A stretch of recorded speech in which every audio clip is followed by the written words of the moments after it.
안녕하세요. 9시 배대 은혜의 시간입니다. 오늘 벌써 금요일인데요. 한 주 동안 저희들 얼마나 수고 많으셨습니까?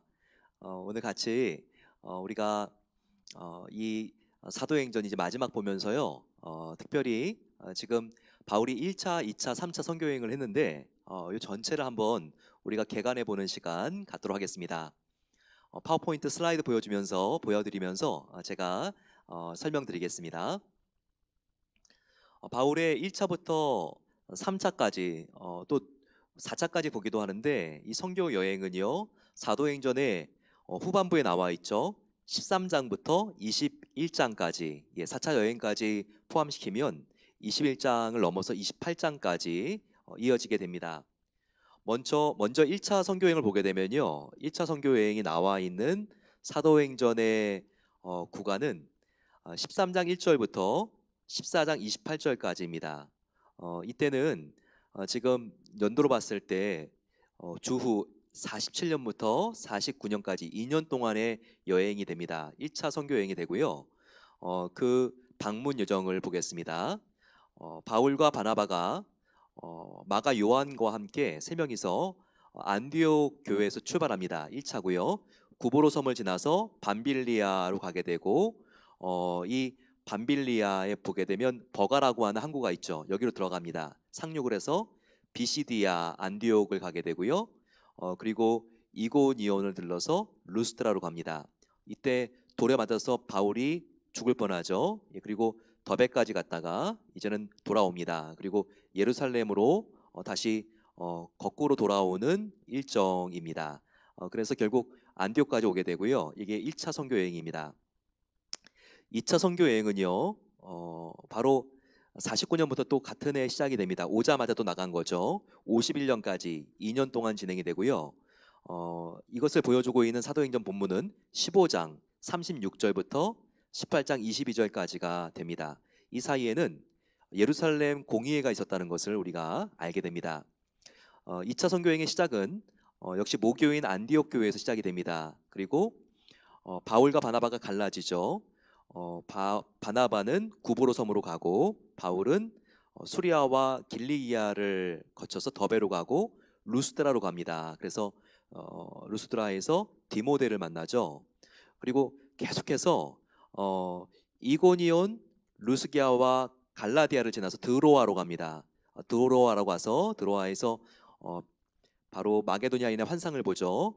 그래서 그 환상의 예언대로 바다를 건너가서 빌립보로 들어가게 되고 이제 유럽의 첫 관문 도시인 빌립보를 이제 선교한 다음에 여기서 누구를 만나죠? 자주장사 루디아를 만납니다. 또 감옥에서 고문을 받았는데 이때 기도하고 찬송할 때 감옥 문이 열려진 곳도 바로 빌립보입니다. 계속 유대인들이 추격하니까 데살로니가로 가게 되고요. 3주 머무른 다음에 또 피해서 베레아로 가게 됩니다. 베레아 사람들은 성경을 정말 깊이 연구하는 사람들이었죠. 아주 모범적인 신앙인들이었습니다. 그리고 아테네로 가게 되고 바울이 아테네에서는 자기의 이성을 의지하다가 그가 그 영혼들을 구원하는 데 있어서는 좀 많이 어려움을 겪었던 곳입니다. 그리고 고린도로 가서 고린도 교회를 처음으로 개척하게 됩니다. 그리고 나서는 고린도 교회에서 그가 아주 중요한 동역자들을 만나죠. 브리스길라와 아굴라를 만나고 그리고 나서 에베소로 가서 이들을 에베소에 먼저 정착하게 합니다. 그리고 바울은요 팔레스타인으로 가기 위해서 가이사랴로 가게 되고 그리고 가이사랴에서 예루살렘을 거쳐서 다시 안디옥으로 가게 됩니다. 3차 선교 여행입니다. 이것은 지금 우리가 다루고 있는 성경 말씀에 연이어서 보게 되는데 사도행전 18장 23절에서 21장 36절까지입니다. AD 52년부터 57년까지 한 5년 정도의 긴 여행을 했습니다. 바로 그 이유는 에베소에서 약 3년 정도 아주 긴 기간을 목회했기 때문입니다. 바울은 3차 선교 여행을 할 때 안디옥에서 출발해서 바로 갈라디아와 부르기아를 거쳐서 에베소에 갑니다. 에베소에서 3년 동안 목회하게 되고 은장색들의 반란에 의해서 바울은 그 도시를 이제는 밤에 빠져나가죠. 그리고 그리스로 가서 마케도니아와 헬라로 가게 되고 고린도 교회에서 헌금을 모은 것을 가지고 다시 거꾸로 돌아갑니다. 그래서 드로아로 가게 되고요. 이 드로아에서 배를 타고 밀레도로 가서 에베소의 장로들을 내려오기 위해서 밀레도에서 만나죠. 그리고 자기가 잡힐 위험을 감수하고 밀레도에서 디도를 통해서 두로를 통해서 예루살렘으로 돌아갑니다. 그리고 예루살렘에서 유대인들의 아주 잔인한 정말 바울을 잡으려고 하는 그 위기를 그가 넘기고 천부장의 도움을 받아서 로마 총독 벨릭스에게 그가 가게 되는 그런 과정입니다. 여기서 그는 이제 음, 그 자기가 로마 시민이기 때문에 로마의 황제 가이사에게 재판을 받을 수 있는 신청을 하게 됩니다. 그래서 AD 57년부터 60년까지 그가 이제 어, 가이사랴에 투옥하게 되고 가이사랴에서 투옥을 그가 당하고 또 앞으로 로마에 갈 그 시점을 그가 기다리면서 보게 되고요. 이제 드디어 그가 로마로 가게 됩니다. 갈 때 무라와 미양을 거쳐서 멜리데에서 그 배가 표류하게 되고요. 그리고 로마로 들어가게 됩니다. 그리고 로마에서 그가 옥중 서신을 쓰게 되면서 감옥 속에서 재판을 기다리게 되고 그리고 잠시 풀려나는 기간 동안 다시 지중해를 돌아보면서 선교 여행을 마지막으로 하게 되는데 이것을 4차 선교 여행이라고도 합니다. 그리고 나서 그는 다시 로마로 와서 감옥에 갇히게 되고 그때는 이제 순교를 하게 됩니다. 이와 같은 바로 바울이 가이사랴에서 투옥되어서 로마 여행을 하는 그 기간이 AD 57년부터 60년까지 됩니다.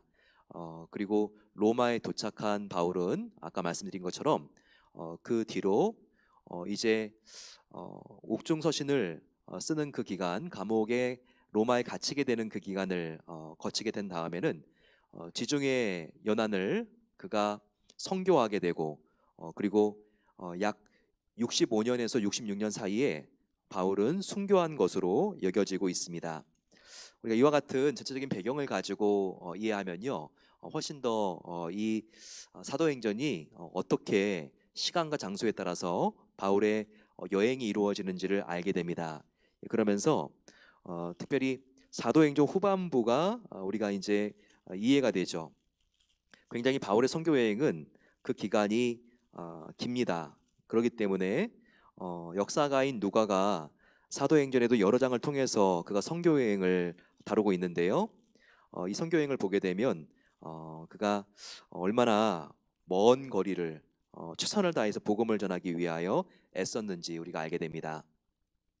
자, 오늘 우리가 함께 볼 성경 말씀은 바로 25장 말씀입니다. 베스도가 부임하게 되는 장면을 우리가 함께 보았습니다. 24장 마지막에는 이제 로마의 총독 벨릭스가 임기를 마치게 되고 베스도가 이제 새로운 총독으로 부임을 하게 되는 장면이 있죠. 근데 가이사랴 감옥에서 바울은 이 로마의 전 총독과 그리고 신임 총독을 함께 만나게 됩니다. 그런데 베스도 총독이 부임했으니까 사실 지금 이스라엘의 물정을 잘 모릅니다. 그래서 대제사장과 유대인들이 회의를 해서 지금 바울을 죽이려고 하는 음모를 꾸미고 있습니다. 베스도 총독이 물정을 잘 모르는 것을 이용해서 그들은 가이사랴에 있는 바울을 예루살렘으로 다시 옮겨오게 하고요. 그리고 옮겨오는 도중에 자객들을 보내서 바울을 또 죽이려고 합니다. 바울을 계속 지금 죽이지 못해서 안달난 사람들 같습니다.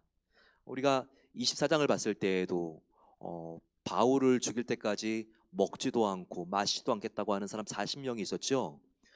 그런데 그 계획이 무산되자마자 25장에는 또 다른 대제사장과 유대인들의 바울을 피살하고자 하는 계략이 여기에 있습니다. 3절 보세요. 베스도의 호의로 바울을 예루살렘으로 옮기기를 청하니 이 길에 매복하였다가 그를 죽이고자 함이러라.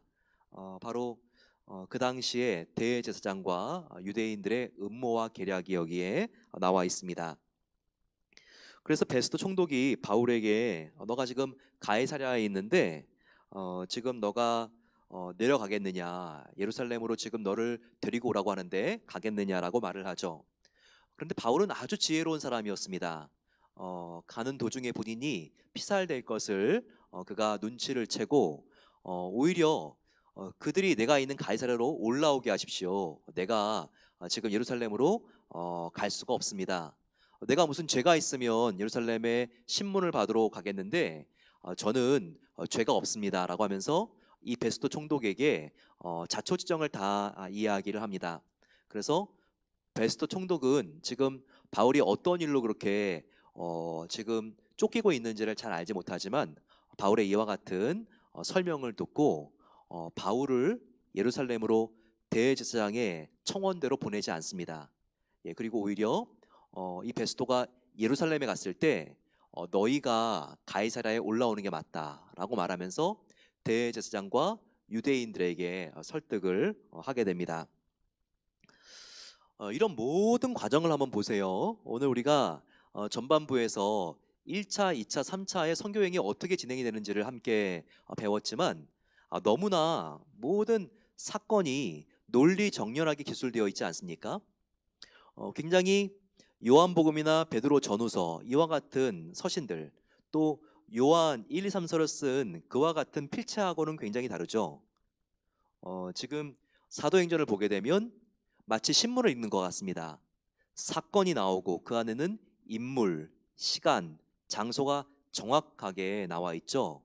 그래서 육하 원칙에 따라서 이렇게 지금 모든 사건들이 아주 정밀하게, 정확하게 기술되어 있는 것을 우리가 볼 수 있습니다. 어떻게 다른 성경과 사도행전이 이렇게 다를까요? 왜 사도행전이 이렇게 논리정연하고 마치 우리가 시각적인 언어로 직접 우리가 영화를 보는 것과 같이 연상할 수가 있습니까? 바로 누가가 역사가이면서 의사이기 때문입니다. 그래서 히스토리언, 바로 이 역사가의 관찰 능력으로 그 사건들을 정밀하게 보고 있죠. 그래서 지금 베스도 황제가 베릭스 황제 그 뒤에 지금 총독이 이렇게 부임하는 것들도 그가 굉장히 정확하게 지금 기록하고 있는 것을 보게 됩니다. 또 대제사장과 유대인들이 어떻게 그들이 고소를 했고 또 이 고소에 대하여 총독이 받아들이지 않는 것은 로마의 또 어떤 법 때문에 그가 이 유대인들의 청원들을 그가 거절했는지도 정확하게 나타나 있습니다. 하나님은요, 이 성경 66권을 정말 다양한 저자들을 통해서 쓰셨습니다. 그 저자들은요, 서로 간에 배운 학식도 다르고 또 그들이 경험한 문화권도 다르지만 하나님이 이렇게 다양한 사람들을 통해서 하나님의 나라의 이야기를 전개시키셨습니다. 그러면 다양한 사람들이 썼기 때문에 서로 앞뒤가 좀 안 맞을 수도 있지 않습니까? 그런데 성경은 그렇지 않습니다. 성경은 정말 그 40여 명의 저자가 그리고 약 1500년 동안 썼지만 얼마나 그 짝이 정확하게 맞는지 모릅니다. 구약은 앞으로 구원자이신 메시아가 올 것에 대한 예언입니다. 그 예언을 39권의 구약 성경이 있지만 정말 하나도 서로 간에 모순이 되지 않고 예수님이 다시 올 것에 대하여 예언합니다. 신약은 무엇입니까? 예, 이미 오신 예수 그리스도가 하나님의 아들이다. 그분은 우리의 죄를 위하여 십자가에 못 박혀 죽으셨고 부활했으며 앞으로 다시 오실 것이고 그때는 이 우주의 심판자로 오신다. 이와 같은 메시지에 27권의 성경책이 하나도 모순되지 않고 일치해서 동일한 주제와 맥락을 가지고 전개되어 있습니다. 어떻게 이렇게 다양한 저자, 다양한 지역에서 쓴 사람들의 모든 내용이 서로 간에 일치할까요? 그것은 그들을 통해서 쓰신 저자가 한 분, 성령님이시기 때문입니다. 이 성경은 하나님의 호흡, 성령님이 쓰신 것으로 영감이 되어 있는 말씀이죠. 그 말씀의 신비함을 오늘 저와 여러분들이 경험할 수 있는 것입니다. 예, 그러면서 지금 이 가이사랴라고 하는 이 성에 베스도 황제가 지금 이 바울을 지켜주고 있습니다. 베스도, 바로 그는 로마의 총독이었는데요. 그때 굉장히 중요한 이스라엘의 인사가 바로 이 가이사랴를 방문합니다. 그는 누구일까요? 바로 그 당시에 팔레스타인 지방을 통치하고 있는 왕과 왕비였는데 23절 보게 되면 아그리빠와 버니게가 이렇게 지금 베스도를 만나기 위하여 총독이 있는 바로 이 가이사랴의 왕궁에 방문한 것을 우리가 볼 수 있습니다. 그 당시에 이스라엘은요, 통치하는 지도자가 한 명만 있었던 것이 아니라 굉장히 다양한 정치, 군사, 그리고 또 그들의 문화를 통치하는 지도자들이 각각 달랐습니다. 특별히 이 지역을 통치하는 황제는 바로 예수님 태어났을 때 어린아이들을 다 죽이라고 명령했던 바로 그 헤롯 대왕, 그 헤롯 대왕의 후손들이 이 지역들을 통치하고 있었는데 바로 그것이 바로 아그리빠 왕입니다. 그리고 이 시대에 통치하고 있는 그 황제로서는 아그리빠 왕, 그리고 그의 아내 베스도가 있었죠. 이 베스도는 나중에 로마 황제 가이사의 아내가 되기도 하는 굉장히 정치적인 인물입니다. 그런데요, 지금 그 사람들뿐만 아니라 로마에서 발령을 받은 총독도 예수님 때는 본디오 빌라도였지만 지금은 베스도가 이 지역을 신임 총독으로서 다스리고 있는 것을 볼 수 있습니다.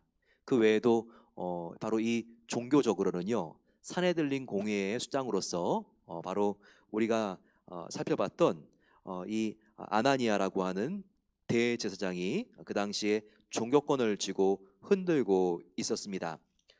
이와 같은 아주 중첩되고 이중삼중으로 된 통치 구조 속에서 지금 바울은 자기가 투옥되어 있는 바로 한 장소 가이사랴에서 이 유명한 그 당시에 정치권의, 문화권의, 종교권의 최고 지도자들을 그가 만나고 있습니다. 바울이 만나러 간 게 아니죠. 하나님이 바울이 구금되어 있는 곳에 그들을 모이게 해주셨습니다. 불러오셨습니다. 왜요? 바로 그들에게 바울이 자기의 상황을 설명하면서 예수 그리스도의 복음을 전하기 위해서, 즉 그들에게 복음을 들려주시기 위해서 바로 하나님께서 바로 이 왕과 임금과 총독들을 다 불러주신 것입니다. 얼마나 대단합니까? 우리가 이미 말씀드렸지만 바울은 자기가 예수님을 믿고 회심했을 때 그가 하나님으로부터 받은 말씀을 생각했을 것입니다. 그것은 낮은 자 비천한 자뿐만 아니라 너가 세상의 임금들에게도 복음을 전하리라. 바울은 이렇게 임금들에게 복음을 전할 수 있는 기회가 올 줄을 몰랐죠. 하지만 오늘 보십시오. 하나님께서 그 기회를 지금 열어주셨지 않습니까? 하나님의 말씀과 약속은 절대로 성취되지 않는 법이 없습니다. 하나님은 시건치 아니하시는, 하나님 모든 말씀에 대하여 명예를 걸고 지키시는 전능하신 여호와 하나님이시기 때문입니다. 그 하나님을 바라보면서 우리 약속을 믿고 간절히 기도하겠습니다. 그 하나님께서 우리에게 어떤 약속을 주셨죠? 아브라함에게 주신 약속, 바로 아브라함에게만 준 게 아니라 저와 여러분들에게도 주신 것입니다. 내가 너와 함께함이니라. 내가 너를 통하여 이 세상에 복을 주리라. 너를 축복하는 사람들을 내가 축복하고 너를 저주하는 사람들을 내가 심판할 것이다. 하나님이 우리와 함께 계시는데 우리가 누구를 두려워하겠습니까? 같이 감사하면서 주여 함께 부르고 기도하겠습니다.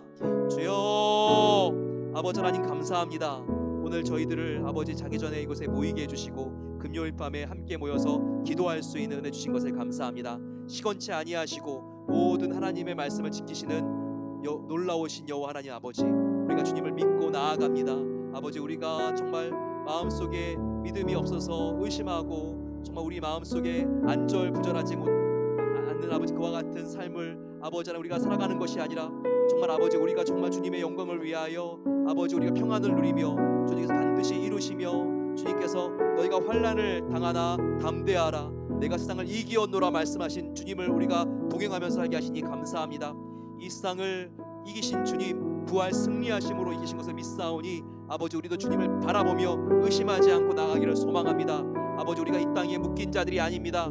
아버지 하나님께서 인도하시는 저 천국으로 인도하시는 주님을 바라보며 우리가 나아가야 합니다. 아버지 하나님 날마다 우리가 아버지 이 세상에 부귀영화와 정말 쾌락의 빨대를 꽂고 아버지 이 세상에 단물을 빨고 살아가는 사람들이 아니라 아버지 우리가 날마다 천국의 사랑으로 호흡하며 날마다 주님과 더욱더 가까이 나아가며 주님의 아버지 하나님 전지전능한 능력을 가지고 우리가 함께 전진하기를 기도합니다. 아버지 주님과 함께 승리하게 하시고 주님과 함께 아버지 모든 문제를 바라보고 아버지 모든 문제를 주님 앞에 내려놓고 믿음으로 극복하며 승리할 수 있는 은혜를 더하여 주시옵소서. 아버지 하나님 우리의 마음이 절망의 아버지 더욱더 눌리지 않기를 원합니다. 새 생명을 움트게 하시는 주님의 생명이 우리 속에 성령님과 함께 솟구치게 해주시고 아버지 우리의 삶의 무너진 영역들이 다시 한번 주님의 생명이 가득 차서 회복될 수 있도록 하나님께서 함께해 주시옵소서. 아버지 우리가 주님의 몸 되신 교회 안에 아버지 하나님 함께 우리가 하나 된 지체로서 주님의 꿈을 꾸며 함께 나아가게 하시니 감사합니다. 우리가 서로를 주께 섬기듯 사랑하며 더욱더 주님의 기쁨이 되는 삶을 살아갈 수 있도록 은혜를 더하여 주시옵소서. 아버지 하나님께서 함께 하실 때 우리 모든 성도님들 정말 참된 예배자로 하나님께 나아가기를 원하오니 아버지 하나님 우리를 새롭게 하시고 성령 충만하여서 날마다 성령님의 놀라운 부흥이 우리의 내면 속에 일어날 수 있도록 하나님께서 은혜를 더하여 주시기를 간절히 기도합니다. 우리 이 시간 기도하겠습니다. 중고등부 위해서 우리 간절히 기도하겠습니다. 청소년들 마음껏 뛰어놀고 그리고 또 소셜하고 운동하고 이래야 될 나이에 지금 온라인 수업을 받고 또 실내에서 생활할 때가 많이 있습니다. 그러면서 그 마음속에 메마르고 또 목마르고 또한 디프레션이 있을 수 있는 우리의 청소년들이 있습니다. 하나님께서 지켜주시고 오늘부터 또 FNL 금요 성경 공부와 또한 모임이 시작되었는데 하나님께서 우리 중고등부 아이들 더욱더 새벽 이슬 같은 주님의 청년들로서 하나님께서 붙잡아 주시고 큰 꿈을 가지고 나아가게 달라고 같이 마음을 모아서 우리들의 자녀들을 위하여 이름을 부르며 같이 주여 함께 부르고 기도하겠습니다. 주여 사랑의 아버지 하나님 감사합니다. 하나님께서 우리 아이들 어릴 때부터 다니엘과 같이 구별시켜 주시고 하나님을 사랑하는 아이들로 하나님께서 세워주신 것을 감사합니다. 아버지 하나님 코로나 때에 우리 아이들이 절망하지 않고 꿈을 가지고 나갈 수 있기를 기도합니다. 하나님 앞에 더욱더 신실함으로 나가게 하여 주시고 우리의 부모님들 자녀들을 위하여 눈물로 기도하고 있습니다. 아버지 그 기도가 꼭 응답되어질 수 있도록 하나님께서 함께해 주시옵소서. 아버지 하나님 새벽 이슬과 같은 주님의 청년들이 주님 앞에 아버지 하나님 정말 말씀을 붙잡게 하시고 하나님 주시는 놀라운 비전을 따라 살아갈 수 있도록 하나님께서 새롭게 하시고 은혜를 베풀어 주셔서 아버지 하나님 우리가 정말 주님 앞에 우리의 마음을 다하여 정말 아버지 말씀을 붙잡습니다. 하나님께서 우리의 자녀들 한 명 한 명 기억하여 주시고 날마다 주님과 동행하게 하여 주시고 아버지 하나님의 기쁨이 되는 삶을 살아갈 수 있도록 아버지 우리 자녀들에게 은혜를 베풀어 주셔서 이 세상의 성공을 바라는 아이들이 아니라 비록 좁은 길을 걷는다 할지라도 그 아이들이 아버지 땀을 흘리며 하나님의 영광을 위하여 나아갈 수 있는 신실한 주님의 백성들이 될 수 있도록 하나님 붙잡아 주시기를 기도합니다. 아버지 하나님께서 마음과 정서에 어려움이 있는 우리의 자녀들이 있습니까? 하나님께서 주님의 보혈로 그 마음에 아버지 하나님 이집트의 아버지 하나님 모든 이스라엘 백성 속에 하나님께서 문설주 어린 양의 피를 발라주신 것처럼 하나님께서 그와 같은 어린 양의 생명의 피를 발라주셔서 우리 자녀들 아버지 하나님 더욱더 영육혼이 건강하게 하시고 아버지 그 영혼이 깨어나게 해주시고 날마다 말씀과 기도와 찬양을 통하여 부모님의 아버지 하나님 조부모님의 하나님이 아닌 나의 주 나의 하나님을 야곱같이 만날 수 있도록 도와주시기를 기도합니다. 아버지 또한 기도하고 있는 성도님들 중에서 자녀들이 아버지 하나님 주님과 멀어져 있거나 주님을 알지 못하는 자녀들도 있습니다. 하지만 하나님께서는 그 어머니의 기도를 사용해 주시는 것을 믿습니다. 눈물의 기도를 응답해 주시는 것을 믿습니다. 이 시간 아버지들과 어머니들이 함께 자녀들을 위하여 중보할 때 아버지 그 눈물의 씨앗이 떨어져서 반드시 결실하는 것을 믿게 해주시고 아버지 이렇게 우리가 기도한 대로 자녀들이 주님을 경외하며 주님을 사랑하며 인생을 하나님께 드리고 하나님의 기쁨이 되는 삶을 살아갈 수 있도록 하나님께서 우리 자녀들을 축복해 주시기를 간절히 소망합니다. 사랑의 아버지 하나님 감사합니다. 오늘 하나님께서 하나님의 놀라운 구속 경륜과 섭리 가운데 바울에게 약속한 모든 것들을 응답해 주신 것을 저희들 배웠습니다. 아버지, 바울은 처음 예수님을 믿었을 때 이 세상의 왕들을 만나서 복음을 전할 것을 하나님께서 말씀해 주셨지만 그것이 언제 응답되어지나 때때로 그가 정말 마음속에 불확실한 순간들도 있었을 것입니다. 하지만 주님, 바울이 가장 하는 일이 안 되고 앞에 있는 일이 막힌 것과 같이 그가 아버지 하나님 이 가이사랴 감옥 속에 머물러 있을 때 하나님은 다 불러와 주셨습니다. 아그리빠 왕도 버니게 여왕도 불러와 주시고, 또한 하나님께서 두 총독도 신인 총독과 후임 총독이 교체하는 시기에 불러주셔서 베스도와 베릭스도 하나님께서 바울이 있는 곳에 불러주셔서 복음을 듣게 해주신 것에 감사합니다. 이와 같이 아버지 하나님, 하나님은 우리의 생각과 우리의 계획을 뛰어넘어서 일하시는 하나님이십니다. 아무것도 염려하지 않도록 도와주시고 하나님 앞에 전심으로 아뢰며 기도할 수 있도록 우리 성도님들에게 큰 믿음을 더하여 주시옵소서. 그럴 때 하나님께서 응답해 주실 것입니다. 지금은 보이지 않아도 우리가 기도할 때 하나님께서는 우리 자녀들의 닫힌 마음의 문을 열어주실 것입니다. 아버지, 지금은 우리 자녀들이 복음과 멀어진 것 같아도 우리가 간절히 기도했을 때 하나님께서는 우리들의 자녀들을 생명의 하나님의 복음 가까이로 인도해 주실 것이고, 하나님께서 영접하심으로 바울을 하나님께서 정말 하나님의 사도로 부르신 것처럼 그렇게 우리들의 자녀들도 하나님께서 불러주시고 주님을 영접하게 해주시고 사용시켜 주실 것입니다. 하나님께 모든 것을 맡기며 나아가는 우리 모든 성도님들, 하나님의 때 하나님의 방법으로 가장 선한 하나님의 응답을 받을 수 있다는 것을 꼭 믿고 계속해서 낙심하지 않고 기도의 씨앗들을 깊이 심을 수 있도록 은혜를 베풀어 주시옵소서. 아버지 하나님, 주님께서 이제 주말로 들어갑니다. 더욱더 우리가 마음을 열고 주님께 가까이 동행하는 주말이 되기로 나오니 하나님께서 말씀과 기도와 찬양과 예배를 통하여 우리의 심령을 깨워주시고 회복시켜 주시옵소서. 부흥시켜 주시옵소서. 그렇게 인도해 주실 주님을 믿사오며 이제는 우리 주 예수 그리스도의 은혜와 하나님 아버지의 놀라우신 사랑하심과 성령 하나님의 함께하심이 주님께 모든 것을 맡기며, 주님, 내가 주 안에 있음을 감사합니다, 주 안에 있기에 이 세상을 주님과 함께 승리했습니다 고백하며 나아가는 모든 복된 성도들 위해 이제로부터 영원까지 함께 하시기를 축원하옵나이다. 아멘. 하나님이 우리와 동행하십니다. 그 주님과 함께 힘차게 또한 주님의 말씀 붙잡고 주말을 보내시길 소망합니다. 내일 뵙겠습니다.